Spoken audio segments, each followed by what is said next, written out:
on Trucks and Tractor Power. We come to you from Kalamazoo, Michigan, and the Kalamazoo County Fairgrounds for the Great Lakes Four-Wheel Jamboree Nationals. In the 1920s, Kalamazoo, Michigan was best known as the celery capital of the world. Today, with weather like this, the rich soil continues to breed bedding plants, marigolds, begonias, petunias, and the like. But today, we're going to use the rich soil of Kalamazoo for a very different purpose. We're going to tear it up. We've churned up a bunch of dirt and added about 10 truckloads of sand to it for some great action today. Hi, I'm Tom Rivers. Welcome to Trucks and Tractor Power. I want to thank Kelly Vandenberg of Holland, Michigan for loaning me his 1980 Ford Bronco to get around in today. But we got to get to the action, and for that, it's my friend Army Armstrong. Army? The NMRO mud racers have been looking forward to coming to Kalamazoo, Michigan all year long so they could finally run on some sand. Well, the special events people brought in 200 tons of sand, laid it on a 180-foot track, and then it starts to rain. So that adds a whole new dimension to the track. The sand is here. The drivers like it because they know the sand will lay smoother and lay flatter and hold more horsepower. So potentially, we could be having a world record run here before the day's over. The trump card is the lane choice. The lane closest to the spectators is like a freeway. It's smooth as silk. The lane on the far side is more like a swamp. Lane choice might just determine the winner. It also may give us a new world record here today. Al Jones, who won the Class 5 race under much drier conditions with a 2.41, holds the benchmark in the sand. Perhaps he could be one to better his own mark. Looking at the bracket sheet today, he'll make the run in the good lane. But it'll be the last race of the day, and he'll be going up against Gary OSTEEN, who out of South Florida is not intimidated by these tracks. He knows the lane will definitely change by the time he gets there. In Class 4 action run earlier today, when it was raining much harder, this is what it looked like. This is Rick Wheeler and alley-oop. Visibility in very short supply. One of the toughest things our drivers have to do today is keep that helmet dry before they go up to the line. Our first matchup is going to feature Jeremy Finley, who always seems to draw his number near the head of the field. He'll be taking on Roger Sherwood in Stressed Out. Now, Sherwood had an impressive showing in the Class 5 race here, running in the 2.5 range. The way the track is, as muddy as it is, or excuse me, as sandy as it is, it's almost like running concrete. I don't think you got such thing as a good lane and a bad lane. I think you can put power to both lanes, and we're going to find out when Finley throttles up here in just a second. Oh, yeah. Oh, look at that. Quick times. Those have got to be. Jeremy Finley, look at that. A 2.4 and a 2.5 in the smooth lane right off the bat. It is going to be quick today, Arnie. Well, that shows you these super tires, what they're doing. Watch Finley, man. He just grabs a hold of water and slings it on the other end. That's nothing but raw horsepower there, friend. That's a ride. Tell you what, weather's not hurting. It's helping, and here's Army. Jeremy, a 2.442 with a wheel stand. You think that'll hold up? I don't know. It's a pretty good time, but I kind of doubt it will. It'll be hard. A wet-looking Jeremy Finley there. On the line, ready to go, is Chuck Nolan, the stepchild. He'll be taking on Mike Camella in the near lane. Army, I guess the swamp, as you called it in your open, is the way to go today. Well, what's happening? The big scooper tires are grabbing a hold of the water more than they are the sand right now. Wow, that was a good side-by-side race. Both lanes are good. I don't care what you say. If you got a horsepower, it'll stick. Rain sure doesn't seem to be dampening things here at the Jamboree. Bonkers won a 282. The other car, a 2.6 shot. We're back with more action in a moment. Welcome back to Kalamazoo. If you love trucks, this show is certainly a feast for your eyes. Tom takes a look at an especially sweet one. Jerry and Gail Bingham came south from East Jordan, Michigan in Sweeter with Time, a 1989 Ford F-150 painted sunrise red. They're competing for Best Engine Compartment, Best Custom Graphics and Paint, and Best Supercharged Vehicle. How do you do it? Take a 351 Windsor and add a Littlefield Supercharger, and on top of that, we have 2 Predator carburetors. So Sweeter with Time will generate around 750 horsepower. If you look past the neon Ford blue painted frame, you'll see the hydraulics that raise the bed. You'll also see the fact that this vehicle is rear steered. Up front, you'll find the toggle switches that operate the bed and rear steering. The driver's compartment is finished out with a full roll cage and custom bucket seats. And on those seats, along with his lovely wife, Gail, will be lots of trophies. Matter of fact, we got them listed here for you.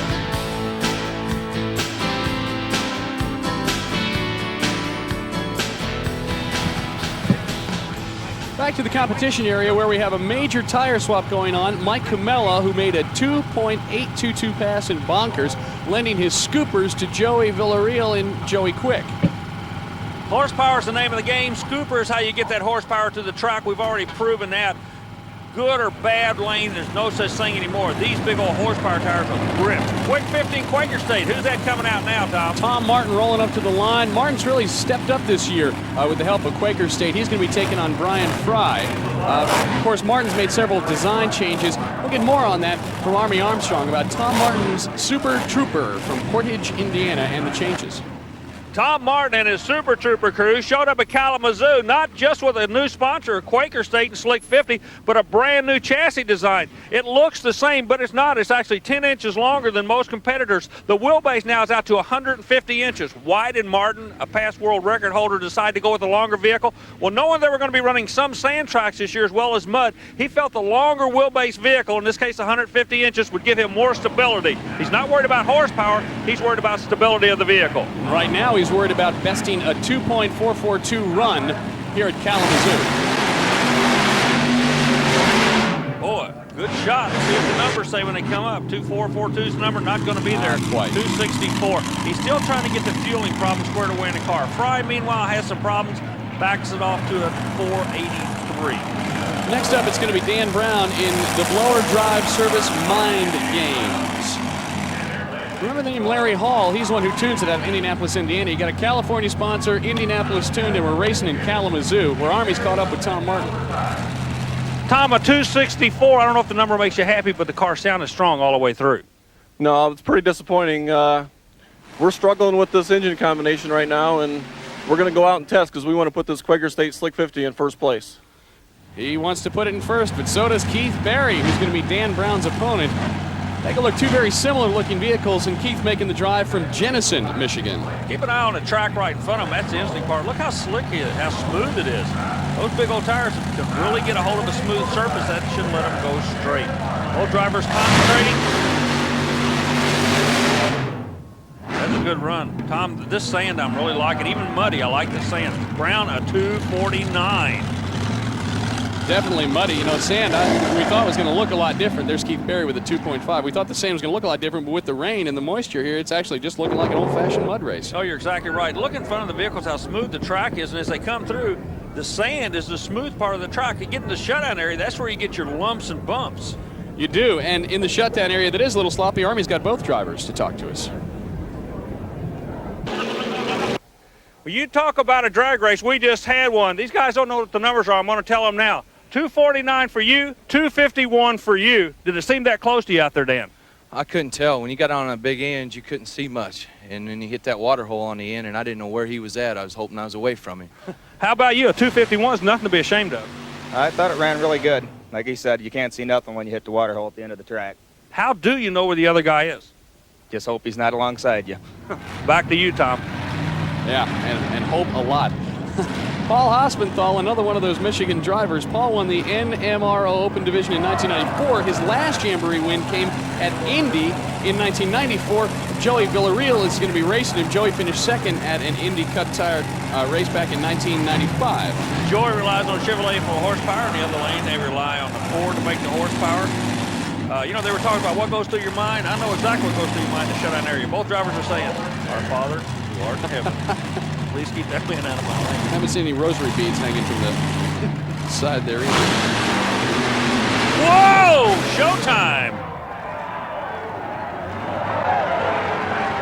Wow! Boy, Paul really put those front wheels up high. The 260 really is a false time. 266 are good time. The reason I say a false time, he broke the timing lights with his rear wheels, not the front wheels. He wheelied out of the ballpark.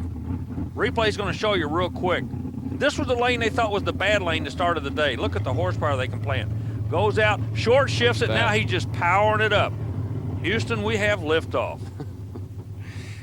Army's going to talk to Paul about the wheelie action here at Kalamazoo. 260, it will not get you in the top 5, but it may get you on the next edition of Shake, Battle, and Roll with that wheel stand. Yeah, I figured I better let off. She was a little too high. Well, those grandstand seats here at Kalamazoo are to premium today as they avoid the rain. Paul calls the Ford no surrender, and he didn't surrender, just had to let off a bit. We'll be back. Welcome back to Trucks and Tractor Power as we look at a monster truck on the Midway. It wasn't the only one here at Kalamazoo. We also had some Penda Truck Accessory Point Series regulars putting on a little exhibition. Yeah, just for grins and giggles, Dan RUNTE brought out the Bigfoot, and today he gets a chance to kind of play around the truck and get a feel for it. And this is important to these fellas and girls because Pam Potter came out to do some showing off a little bit later. But right now, RUNTE Is that showing off doing donuts like showing that? off, and that's just playing in the mud and listen to the crowd. Wow. I'm glad he doesn't visit me and do that in our front yard. Yeah, but your neighbor would love it. We talked about Pam Potter. She came out in the boogeyman. Now, she chased the Pender Point too, but who lines up next to her in the other lane? Her husband. Whole shot to the guys. One thing we noticed, all the drivers, whether you be male or female, were having a terrible time getting them shut down. They were sliding them all directions. Speaking of all directions, from Cobra Creek, Colorado, look who came out of semi-retirement, COBRA, and had the crowd standing and cheering as he did a little showing off too. Believe me, these guys like this, and the kids love it. Let's take a look now at the tough truck highlights. Mike BLACKPORT out of Alto, Michigan. Oh, he's just having all kinds of problems. He can't get it going. Dennis McPHEARSON in unfinished business out of Haven, Michigan. With windshield wipers. Competing in the short wheelbase category. I thought you popped the headlights out after you hit the tire. With windshield wipers. Remember that. How many races you been to where they got windshield wipers? Chucky Dunn out of Brown Community, Minnesota in Butterfly turned in the best time of the weekend with a 19.86. He, of course, did that the day before. That short wheelbase really worked on this. All in all, the weather made for a very tough day for the tough truckers. Yeah, but I tell you what, it didn't bother the mud guys. It's coming up next. Greg Jones is stress relief. He's going up against none other than Brad Wilhite. He got the little dingleberries on the helmet in the money pit. See? I see it. See him at the top of the car there. His mom's got to be so proud of him. Wilhite, a strong runner. If there's going to be a wheelie, I guarantee, I bet Wilhite's going to wheelie this thing through. He's out of Decatur, Illinois. Likes to tap dance in a minefield, he says. Stress relief in the other lane. And the time to beat at 2.4. I love you, Fred. I love you, man. What a showman. The crowd does too. And look at that money pit with a 2.447. In the other lane, Jones into the slide at a 3 flat. Boy, and you know, Fred just almost had it. Almost, but you can see he's just about 5/1000ths of a second out of the lead. Yeah, but almost only counts in hand grenades and horseshoes. The rear wheels may have tripped that finish line light, though. He may have gone faster or quicker in this case. Well, let's see if we can find out how fast he did go. Now.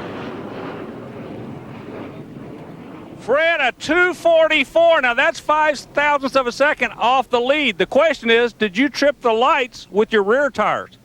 Definitely. No ifs, ands, or buts. If we could just get a straight answer out of Fred. I know, he's been trying to push a whole lot. Bob Crum rolling up to the line in a full-sized, stock-appearing vehicle called Black Widow. Now he's got a definite weight disadvantage. We saw Bob take a wild out-of-bounds ride in the Class 5 competition. He'll be going up against the Boss. Now the Boss is a 27 Ford Roadster driven by Jeff Myers out of Holland, Michigan, powered by a Ford Hemi engine. Don't see that many of these engines around, so horsepower is not the name of the game. The truck in the far lane, or the near lane, excuse me, I don't know if it's an advantage or disadvantage today with the sloppy conditions of the track. Well, and again, the time to beat now at 2.44, and obviously it's going to be a tough one to beat. Could be like horse racing. This could be a mudder track. Whoa! Ford Roadster, good time, slides to the stop, burps the throttle to shut it down, and the time comes up on the scoreboard at 2:44 with an 8. Tom, what about the other lane? The other lane, the Black Widow checks in. Bob Crum's got a 2.788.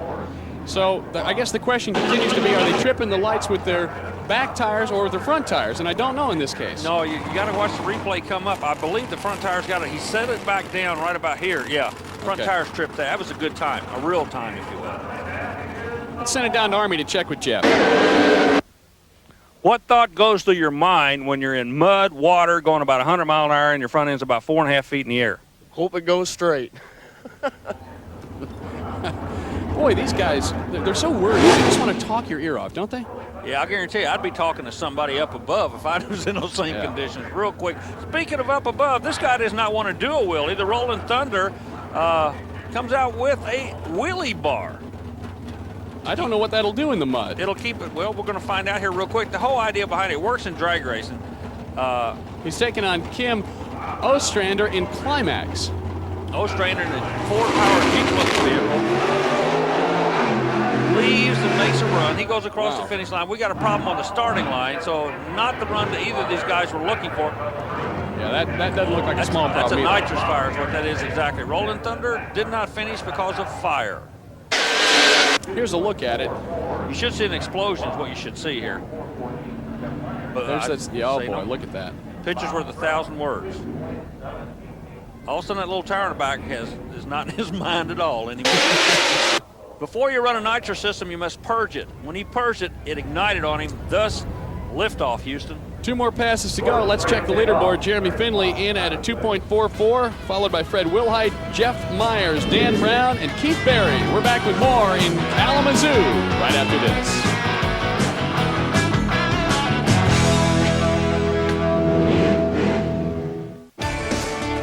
Jamborees are part of the Special Events Performance Series featuring a weekend of four-wheel fun. There's the Manufacturer's Midway, or check out all the chrome and polish of the Show and Shine competition. Contact the Special Events Promotion Company to find out more about the Jamborees and other Special Events Performance Series events.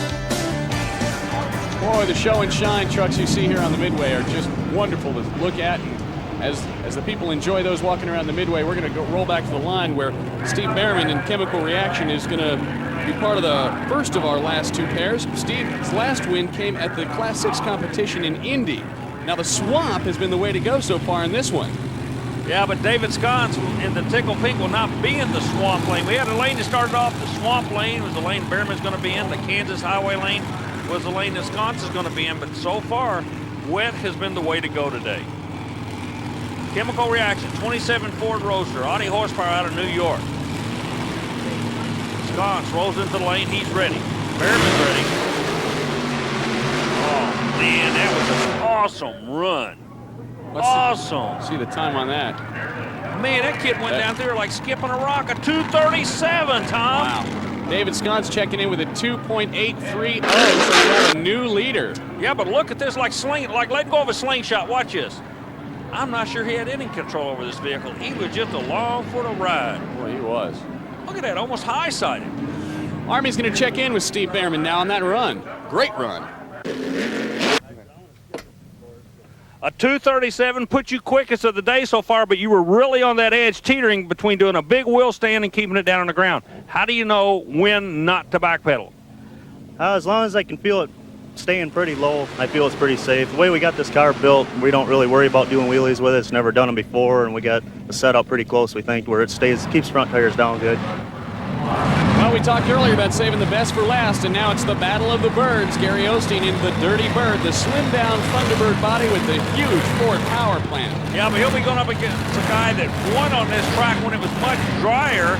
The mud hen of Al Jones out of Idaho came over, so like you said, man, this battle is not over. What they say, it's not over to the fat lady sings. Well, she's just now bellying up to the start line, boys. And Bareman knows it, too. Well, here's your leader, Steve Bareman, looking on to see the kind of time that these guys are going to run. Right now, he is the one to beat with his time of 2.379. Man, that Whipple blower's making horsepower on the top end for Jones. Let's get the times as they come up. Computer's going to kick them out. Jones will get a time on this run of, no, it didn't count. He slid out of bounds. DQ'd. Allen can't be happy about that. Gary Osteen runs a 2.655. Again, but it looks like Steve Bareman's our winner. Let's see if we can see where Jones went out of bounds, though, and got DQ'd. Notice he runs scoopers on all 4 corners. A lot of guys say this won't work. You don't have control over it. Yeah, he just drifted out of bounds. Nothing violent, just a drift. That leaves Steve Bareman as our winner, and Army's catching up with him now. Well, watching the last race with the top of the cars, you almost broke your leg jumping off there. Congratulations on a good win on a day that everybody really had to do a lot of thinking, didn't they, to get these things set up? Yeah, with all the rain we had this morning, we really thought the track would go away bad, but the track really held up good and turned some good times here. That Jim Audi horsepower really worked well for us today. So your final standings show like this. Steve Bareman with a 2.379 fast time, followed by Jeremy Finley, Fred Wilhite, Jeff Myers, and Dan Brown. Before we take off, though, we want to show you a few more winners here at the Great Lakes Nationals. Daniel Lowman will ride back to Muncie, Indiana with the Best GM Trophy. Very proud of that. Lori and Ben Flint from Lambertville won the Best Mini Truck for the 1995 Ford Ranger. And the 1986 Blazer of Paul and Melissa Monroe, the Best Full-Size Sport Utility Vehicle. And Jeff Trapp's 1970 Ford Bronco, the Best Classic 4x4. Beautiful vehicle. So for Army Armstrong, I'm Tom Rivers. We'll catch you next week on Trucks and Tractor Power.